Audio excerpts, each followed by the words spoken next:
it's Ysadora back again, and as promised, I told you I'd talk about utilizing a pendulum. So I have a couple of examples here for you today.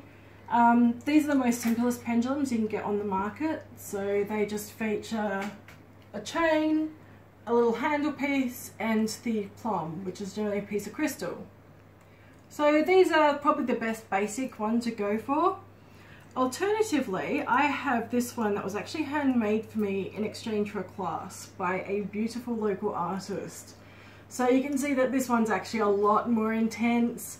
It has like a really amazing champagne aura on the handle, and the plum is indeed a crow skull.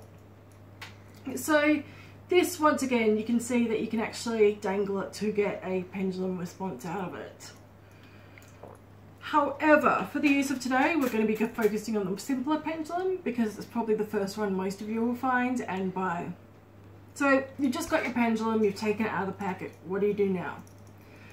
I would prefer to cleanse it at this point, just in case anybody else has actually had much contact with it or anything like that. So you can pop it out under a full moon, which is literally tonight. Otherwise, you can run it through some sort of like local running water, as long as it's natural. You can put it under the waves of the beach, anything like that. So then once you've got your pendulum, you can sort of start working with it. So what you tend to sort of start doing is say to the pendulum, show me a yes.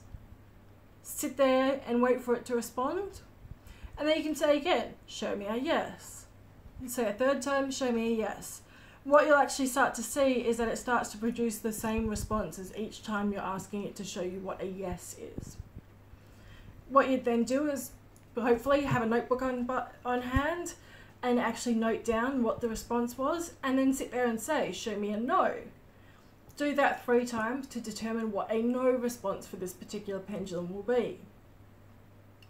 Once you've ascertained you know what a yes or a no response is from your pendulum, you can then actually start asking it questions that you know the answer to. So just various things that you know the absolute answer to, you know whether it's a yes or a no, to start determining how well it's actually interpreting things. So ask it quite a few questions, make sure you're getting the response you want, otherwise you may need to recalibrate it and ask it to show you a yes and a no again. Once you've done that, you can start asking it for various questions. You can start asking it the questions that you don't have a known answer to, that you're looking for a yes or no answer to. You can also then use a pendulum board, which is actually very much like a spirit board in that it tends to have various letters arranged out. And you can actually use your pendulum over each of the letters to see what kind of response it's getting. You can use it when selecting crystals or things that you need to buy of a spiritual nature. And you can actually, if you hold it in your hand and pass your pendulum over it, quite often you'll actually see some kind of response. And that, as a result, it can then help you choose other spiritual tools.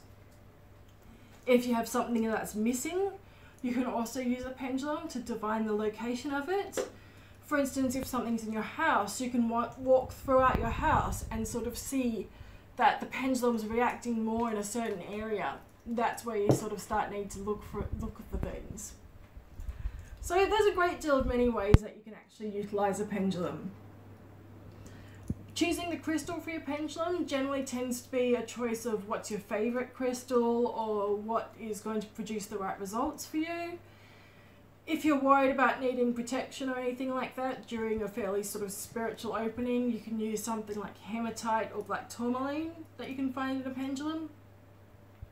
This one's obviously carnelian, so it's strongly tied in with very feminine energies, very, very strong energies as far as the goddess goes. So I definitely recommend that this is the kind of one to be used by a woman. So that is the rough and tumble ways of working with a pendulum. There's obviously a myriad of other ways, but you'll discover how to do those in your own time. And it really is just a matter of getting used to what your pendulum is doing and saying.